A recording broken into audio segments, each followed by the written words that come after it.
Odločitvi pri tehtanju javne koristi prevlade energetike nad javno koristjo ohranjanja narave je pretehtalo to, da bo hidroelektrarna kot obnovljivi vir energije bistveno prispevala k učinkovitemu delovanju celotne obstoječe verige elektrarn na spodnji Savi in tako k realizaciji ciljev obnovljivih virov.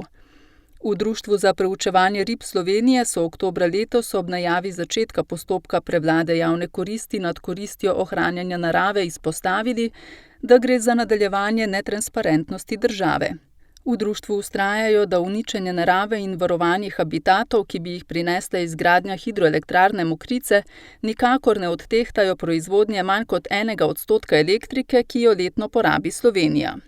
V postopku so določeni izravnalni ukrepi, ki jih bo moral urediti investitor. Med drugim bodo uredili več drstišč, urediti bo potrebno izlivni del Krke, zatone na izlivnih delih pritokov Orehovec in Grajski potok.